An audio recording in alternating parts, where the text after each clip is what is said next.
So welcome to Lithuania, welcome to Pardavimų formulė, Ashkan. Thank you so much. Nice to have you. Glad to be here. Thanks for having me. And here we are in Sales Association for Lithuania, and we have a couple questions after your speech. It was really interesting. So you talked about technology shifting when we invented alphabet and all these interesting things about culture and how it's inside us. And I catch one phrase you said that trends are going to Jenkins every 5 years, and you saw a lot of those. We saw a lot. Yeah. So is AI a trend which will be like a janky trend, or is it like revolution, the same like alphabet? Look, AI in the sense of machine learning and using very sophisticated software and hardware to machine learning and a bunch of other different technologies that are not generative AI, that are not ChatGPT and Midjourney. Those kinds of technologies have been around for a long time, and they've become more and more sophisticated, and they are being heavily used in all kinds of industries and places. We're not even aware of them because they are so part and parcel of our everyday lives. Just the algorithms that recommend your next song on Spotify, or all these kinds of things. Those aren't just a trend that's going away, because obviously they are being used for huge benefit. What I'm critical against is this idea that generative AI has, unlocked some kind of door where we are on the path to some kind of general intelligence that's going to replace all humans, which is the story that's peddled by, the creators of OpenAI and Anthropic and so on. And that's the part I don't buy at all. And the thing is, generative AI has been the first kind of,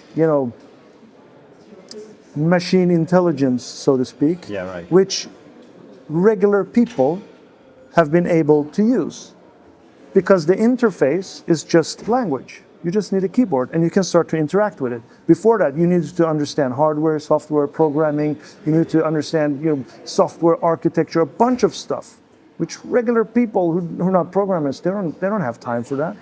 So I think it's a combination of that. They have a lot of people who can interact with it and play around with it. And the generative AIs that use, the large language models, they are so good at predicting the next letter based on the previous letter that they fool us into believing it's actually conversing with us, that it's having a conversation with us. And from that, we make the leap and think, wow, it must be thinking on its own, and it's reasoning. That's what they call it, reasoning features. But no, at the end of the day, it's a very sophisticated way of predicting what the next pixel or next letter should be based on the previous. And it works because there's so much data available online that you can use to train these machines. But it also works because 90% of human beings copy their tastes, their desires, their aspirations from other people, which means most people want the same thing. So if you have data on 1% of mankind, you can predict what the next wants. It's pretty simple. That's why the algorithm can predict which songs you probably like. Okay. So it's important to see the limitations in this. So, but here are salespeople listening us. So for the salespeople, what do you think now? What they are using AI like in wrong, direction? What you would advise? Or should we wait for some, more sophisticated things? Okay, so look, I used to be a musician way back, and I remember when iTunes came, you could for the first time buy single songs online. You didn't have to buy albums, mixed CDs with a bunch of songs. Which artists were angry at iTunes? The artists that weren't creating hit songs. They were the other artists that they filled out the CDs with, because every mixed CD, remember, they had 2 or 3 hit songs? Yep. Then it was just a mediocre, that most people didn't listen to.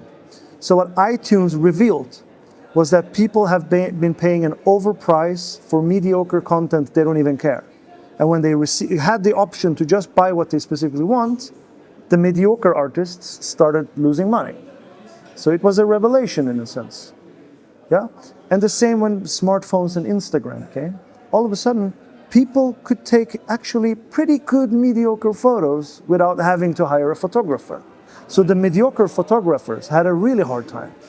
But the excellent photographers who did wild things with the camera, they made even more money than before.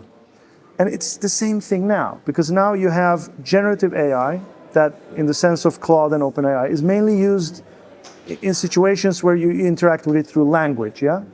Which means if you make money by providing where your final output to the customer is text, then you might have a really hard time ahead of you. Let's say if you work in law, yeah? So you know, most of the court cases, they're about trivial things. You know, maybe I got a parking ticket and I want to start a court case and prove that I'm not guilty. Well, there's a lot of previous court cases. There's a lot of previous data. It's a trivial case. Yes, you could statistically calculate what should happen in this case, yeah? So the text you provide as a lawyer for a case like that, you can maybe use a machine to do it, probably even today already, yeah? But you know, to solve the murder of the Prime Minister of Sweden in the 80s, you can't put ChatGPT to that. You need a lawyer who thinks in a completely different way, outside the box, and so on and so forth. Again, programming. You produce text at the end of the day, yeah? So if you're a mediocre programmer, yeah, ChatGPT or Claude or whatever it is, will probably be able to replace many of the things you do. But if you want to create something that people are willing to pay for, and you want to maintain that software, and make sure it doesn't crash or becomes dangerous, and you know, so people can steal your data, so on and so forth, you need people to actually understand what programming is. Yes, you could use it as a tool, but I would say that those are the limitations. If text is the final output, sure. And you have a lot of previous data, sure. So then the question was, how should people in sales react to that?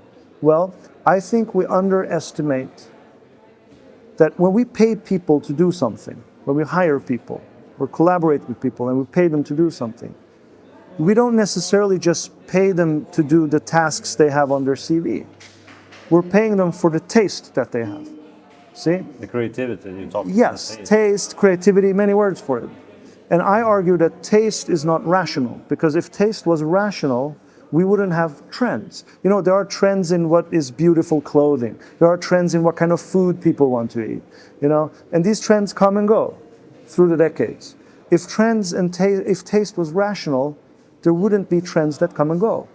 People would eat sushi for a decade and then rationally calculate that this taste is no longer good. We have calculated that we're going to go for hamburgers now, and nobody would ever eat sushi again, you see? It's the same with clothing and everything else.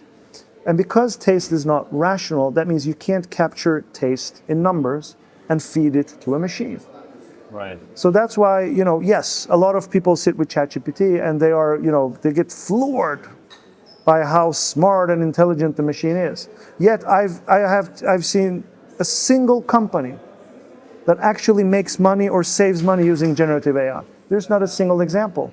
Because it turns out when you take these good-looking things that ChatGPT spits out and you actually put it in production, you realize that it doesn't work.